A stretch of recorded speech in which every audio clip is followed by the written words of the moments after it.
Hello, everyone. This is Latao, your astrologist and your spiritual counselor. Thank you very much for joining this video session with me. Today, I'm in a different place, and I really like the view behind me, right? You can see the beautiful ocean, even though the weather is a little bit cloudy. So I thought, why not, right? Several days ago, I uploaded a video about healing and about releasing our past, specifically old relationships that we still have entanglement or with attachment with. So today, I'd like to talk a little bit more about, the actual and the practical things that we can actually do on a daily basis, and to see how we can actually maneuver our path forward better. A lot of psychologists and counselors and even spiritual masters have talked about this issue a lot. So today I will focus more on what I have practiced personally and also what I have seen my clients go through and how they have really helped themselves complete the so-called healing journey. The first thing that I want to talk about is detachment, right? Sometimes people ask me, or they might even come to the session telling me that I am healing, I am recovering from the old wound, but also at the same time, they're still talking to or they're associating themselves either through text messages, emails, or maybe just checking out each other's Instagram posts, right, with their ex or with the person that they are trying to release. And that could create actually a big blockage. And one of the typical things that you can actually imagine is that if you have, let's say, a cut, right, on your finger when you're cooking, and we're bleeding right here at somewhere on our finger, what would be the first thing that you would do? Would you still wield your knife around your finger, or would you still continue to cook? Probably not. You will stop, you will put the knife away, probably you will stay away from that knife as far as you can, and then you'll clean the wound and you will maybe put a band-aid on it, or you might put some medication on it, and slowly after days, that wound will heal, right? And so the reason why physically we would do that is because we need detachment. We need to detach the wound from the thing that is causing the wound. We need to detach ourselves from anything that could trigger us or that could hurt us. But if someone is hurt by their ex, or by an old relationship, or this could be about a family relationship, right? This could be about maybe someone has a difficult relationship with their mother, but they keep getting themselves involved with that person. And they're still talking to them every day. They're still, maybe from time to time seeing them, or like what I said, looking at their Instagram post, looking at their Facebook, right? Things like that. It will actually hinder the progress of healing. And so the first thing that I really think that we should do is if we can identify the reason or the person who we are triggered by, it's important that we detach ourselves from that source as much as possible when we are ready for that healing journey. Now, of course, sometimes I've also heard clients saying, but I'm not ready, right? I still want to talk to him. I still want to talk to her. I still miss them. Then that also means maybe you're not really ready for the healing journey. Maybe you still have certain things to come to terms with. Maybe the reason why you can't really detach is because there's still a part of you hoping that that relationship will work out again. And that is the reason why you don't want to detach.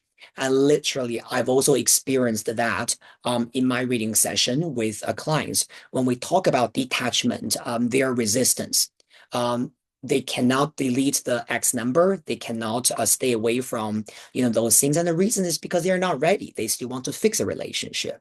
So before you actually embarking on that healing journey, make sure that you're ready for detachment. And I think that's the first step.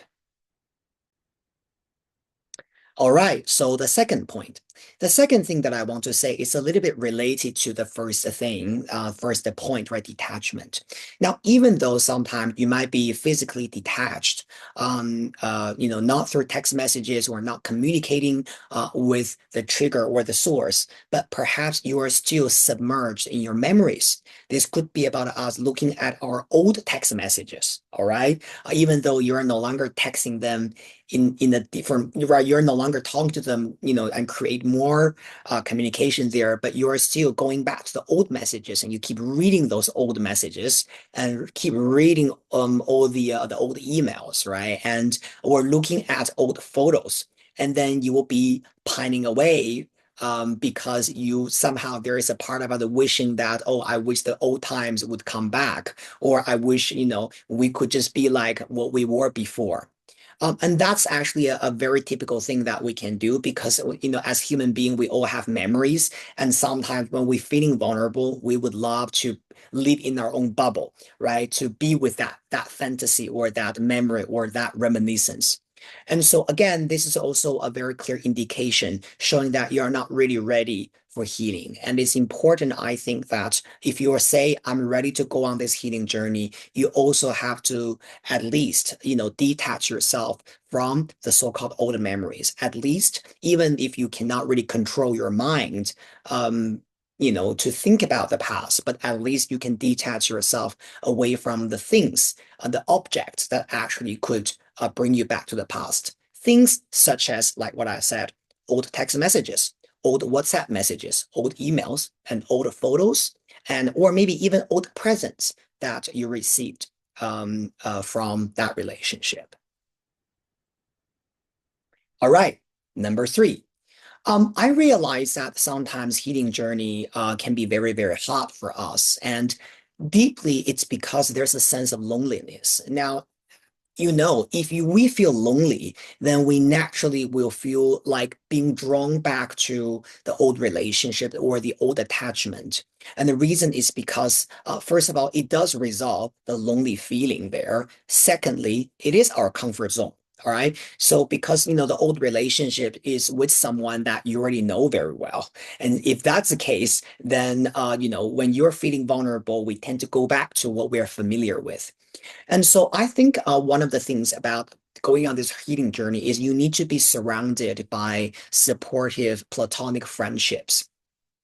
One of the things that people tend to do is when they're hurt by one relationship and they feel lonely, the next thing they will want to know is that, okay, so when is the next person? When is the next relationship? And if I go into the next relationship and I will be healed and I'll feel loved again and I'll feel happy again. And before I even tell you anything about this, you already know that that's actually wrong. And there's nothing could actually work when you just jump into another relationship because the old wound hasn't healed yet. And so I think in order to resolve this loneliness issue, we really need to be more positive, and we also have to have more trust in what a platonic friendship can bring us. I think it's important for us to be surrounded by people who are supportive, who have no romantic connections with us, but they are just there for us because they are being good friends, right? Now, sometimes I realize a lot of people who are really, deeply submerged in their past reminiscence and their feeling to going back to the past is because they don't really have the right community that they feel supported by. So if you are someone who is very introverted and you don't have a lot of friends, I would highly recommend to really try to build your own friendship circle, not just with one person that you sometimes come out for a drink or for coffee, but maybe you can actually try to a be in a group at least, right? Maybe four people, five people, six people.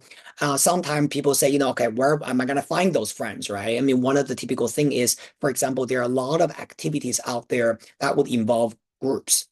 For example, you can join a gym class. Now, if you always go to the same time on the same day in that gym class, usually the people there are also similar. And then slowly, for example, you will be friends with them. You will slowly to talk to them. And I've seen people making friends in the gym more often than not. And or if you're interested in, for example, art, if you like painting, maybe you can register a class, right? You can go to a class to learn all your painting, and the students in that class will become your friends. There are many, many ways for us to actually make new friends. The most important thing is whether you are curious enough and whether you are open enough to bringing these kind of new energies into your life. So that way, you will be able to feel that loneliness, empty space, without getting yourself into another relationships.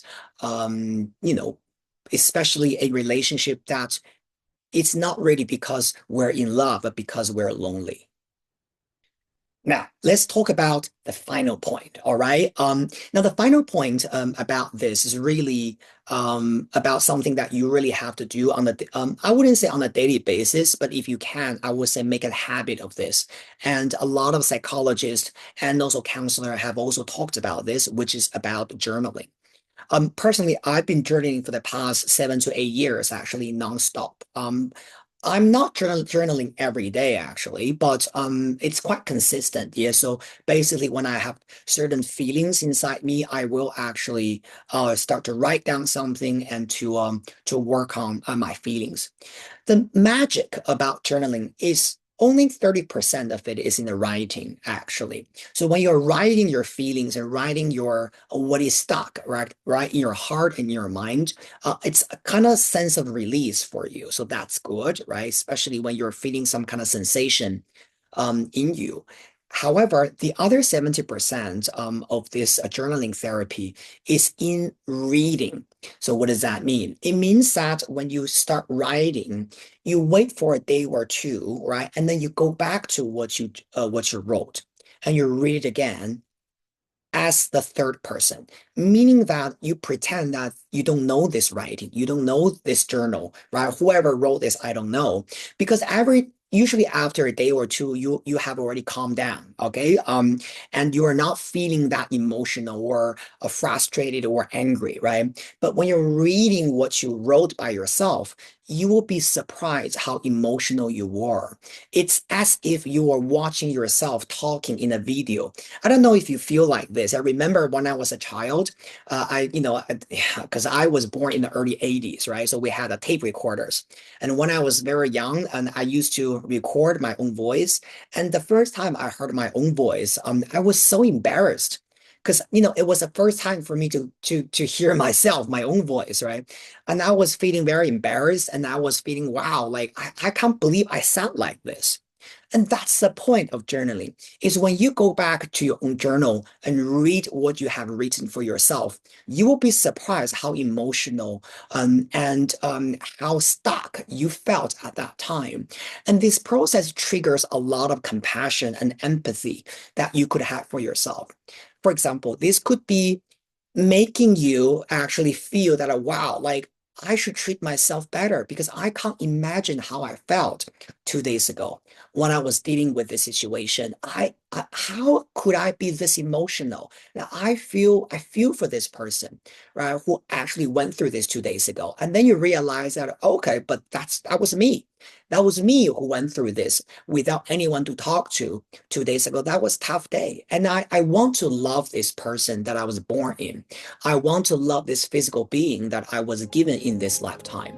And so journaling is a very, very self-reflective and also very healing practice that you can actually do, specifically when it comes to dealing with either a toxic relationship or unhealthy relationship, or you have already ended the relationship, but you still have some unresolved feelings. I think that could be very, very helpful. And like what I said, you don't have to do this on a daily basis, because once you force yourself to do this, it becomes boring and it becomes stressful, right? And so only write when you feel something. When you write, when you feel like I really need to get something out because I feel stuck right in here, but I have no one to talk to. And I really need to do this for myself. And I think journaling could be very, very helpful in terms of us helping ourselves to release and then to reflect. So thank you so much, everybody, for joining this quick video session. I hope the above 4 to 5 points have somehow helped you to gain a little bit more clarity about what you can do in order to release your old attachment. And I wish everybody a wonderful and a smooth journey towards your own self-healing. And I look forward to seeing all of you guys very soon in the next video. Have a wonderful week ahead, and see you guys next time. Bye.